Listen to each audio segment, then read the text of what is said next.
And Dana, what do you do to help new employees, or what does the business do to help new employees understand the culture of the company?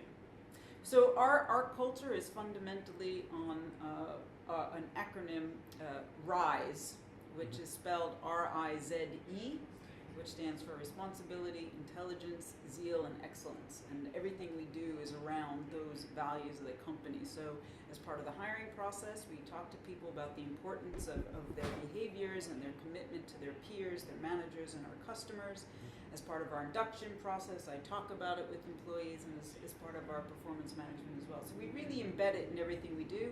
You won't see it on the walls of our company, you won't see it on mouse pads or t-shirts. It's just who we are and what we do, what we anticipate of each other. We have RISE awards where we really single out people who have demonstrated these values. Yep. These are both publicly oriented in terms of taking feedback from customers, and internally oriented.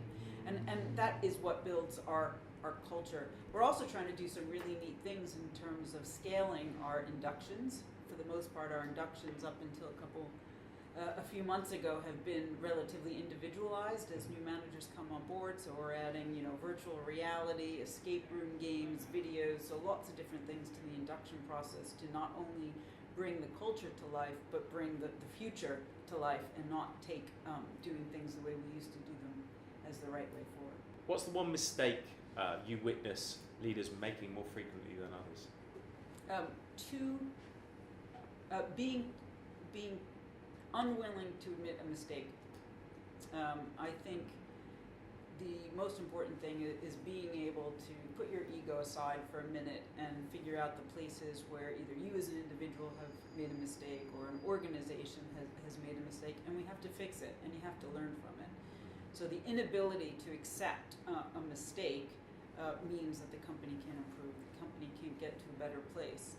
So a lot of people find it difficult to admit when something's gone wrong. And one of the things I do with my leadership team is make them stand up in front of their peers and talk about a mistake that they've made. Some people find it easier than others, but it's really important to being a leader, is that self-awareness and that willingness to accept and really face those mistakes and how we need to improve upon our decision making moving forward.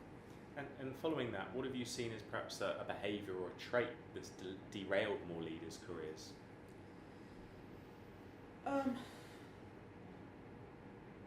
I think for the most part, it would be about not looking far enough ahead.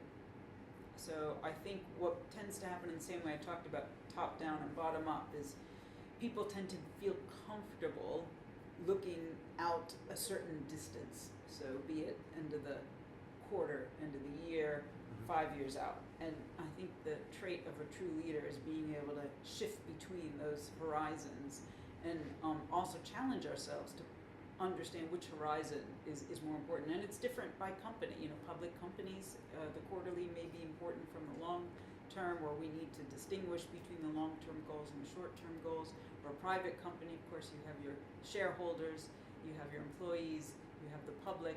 So understanding and being able to pick between these different horizons and make logical decisions around which things you're doing for which horizon is important. And I think if you become focused only on one, which is typically people are in their comfort zone of where they like to think out, then again, something will be missed.